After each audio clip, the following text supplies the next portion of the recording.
এরপরে আবু হুরায়রা রাদিয়াল্লাহু তাআলা থেকে একটা হাদিস বর্ণিত, তিনি বলছেন যে রাসূলুল্লাহ সাল্লাল্লাহু আলাইহি ওয়াসাল্লাম বলেছেন, কিয়ামতের দিন সর্বপ্রথম যেই ব্যক্তির বিচার করা হবে সে হবে একজন শাহাদাত বরণকারী, অর্থাৎ সে হবে একজন শহীদ। তো তাকে আল্লাহ তাআলার নিকট উপস্থিত করা হবে। এরপর আল্লাহ রাব্বুল আলামিন তাকে তার দেওয়া নেয়ামতের কথা স্মরণ করে দেবেন, অর্থাৎ তুমি তো দুনিয়াতে থাকতে আমার এই এই নেয়ামত তুমি উপভোগ করেছিলে, তোমাকে আমি এই এই নেয়ামত দিয়েছিলাম। তখন ওই লোকটা সেই নেয়ামতের কথা সে নিজে স্মরণ করবে। এরপর আল্লাহ তাআলা তাকে জিজ্ঞেস করবেন, দুনিয়াতে তুমি কি আমল করেছো? আমি যে তোমাকে এই এই নেয়ামত দিয়েছি, তাহলে তুমি দুনিয়াতে বিনিময়ে কি করেছো, কি আমল করেছো? তখন উত্তরে এই লোকটি বলবে, আমি তোমার সন্তুষ্টির জন্য কাফের মুশরিকদের সাথে লড়াই করেছি, এমনকি শেষ পর্যন্ত আমি শহীদ হয়েছি।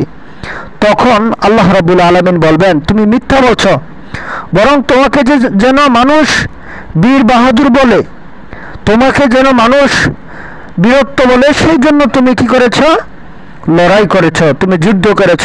তুমি মূলত তোমার উদ্দেশ্য এটা ছিল না যে তুমি আল্লাহর কালিমাকে তুমি উপরে উঠাবে, এই জন্য তুমি যুদ্ধ করনি, তুমি যুদ্ধ করেছ মানুষ যেন তোমাকে বীর বাহাদুর বলে সেজন্য। আর তোমার অভিপ্রায় অনুযায়ী তোমাকে দুনিয়াতে তা বলা হয়েছে, মানুষ তোমাকে বাহবা জানিয়েছে, তোমাকে মানুষ বীর হিসেবে জেনেছে, শহীদ হিসেবে জেনেছে, তোমাকে এগুলি দেওয়া হয়েছে। সুতরাং এখন আর তোমার কোনো চাহিদা নেই। এরপর তার ব্যাপারে আদেশ দেওয়া হবে, তখন তাকে উপর করে টেনে হিঁচড়ে জাহান্নামে নিক্ষেপ করা হবে।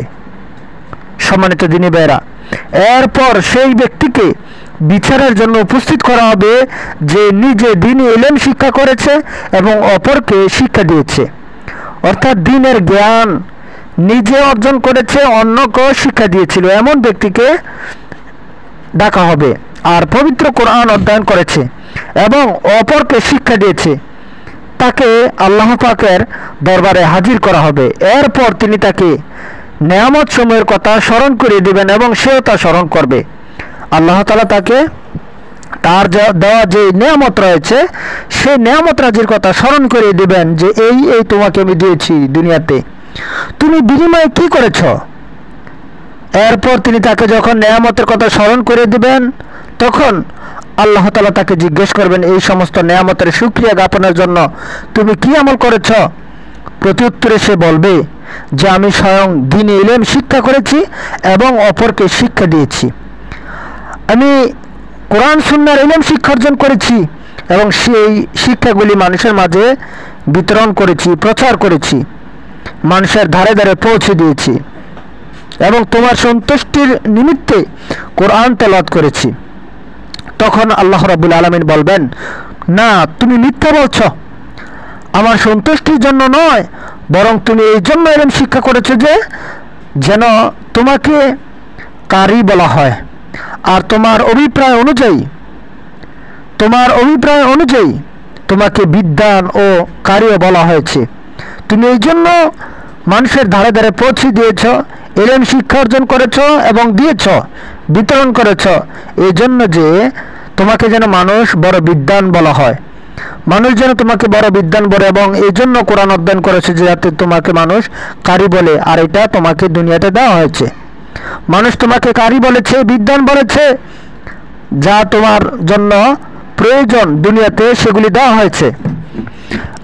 আর তোমার অভিপ্রায় অনুযায়ী তোমাকে বিদ্বান এবং কারিও বলা হয়েছে। অতঃপর ফেরেশতাদেরকে তার সম্পর্কে নির্দেশ দেওয়া হবে, সুতরাং তাকে উপর করে টানতে টানতে জাহান্নামে নিক্ষেপ করা হবে।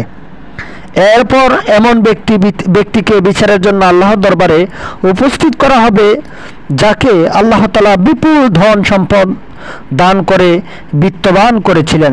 তাকে আল্লাহ তাআলা প্রথমে প্রদত্ত নেয়ামত সমূহের কথা স্মরণ করে দিবেন যে তোমাকে আমি তো এই এই ধন সম্পদ দিয়েছি, এত এত টাকার মালিক বানিয়ে দিয়েছি, আমি তোমাকে এই এই নেয়ামত দান করেছিলাম।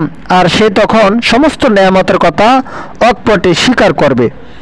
এরপর তিনি তাকে জিজ্ঞেস করবেন, এই সমস্ত নেয়ামতের শুকরিয়া স্বরূপ তুমি কি করেছ, কি আমল করেছ? তুমি দুনিয়াতে যে এই হায়াতের জিন্দিগিতে তুমি কি করেছো? আমি যে তোমাকে এত এত ধন সম্পদ দিয়েছি, এত নেয়ামত রাজি দিয়েছি, এর বিনিময়ে তুমি কি করেছো? উত্তরে তখন সে বলবে, যেই সমস্ত ক্ষেত্রে ধন সম্পদ ব্যয় করলে আপনি সন্তুষ্ট হবেন, সেই পথে আমি আমার এই সম্পদগুলিকে ব্যয় করেছিলাম। মসজিদ মাদ্রাসার জন্য, জিহাদের জন্য, ফকির মিসকিনের জন্য এবং বিভিন্ন জায়গায় যেখানে আপনার সন্তুষ্টি রয়েছে সেখানেই আমি এগুলোকে দান করেছি।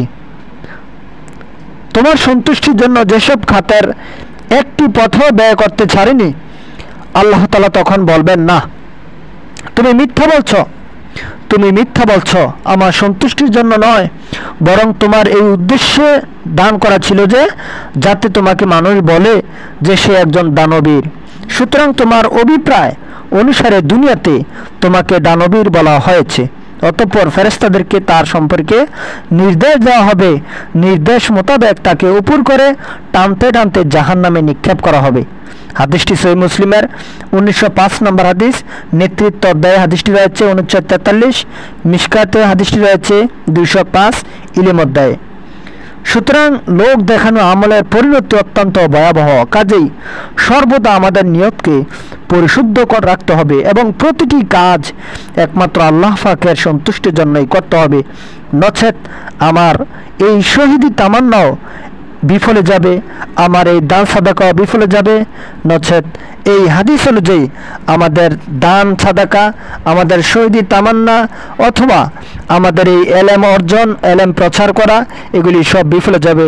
আল্লাহ সুবহানাহু ওয়া তাআলা আমাদেরকে বুঝার তৌফিক দান করুন। আমিন।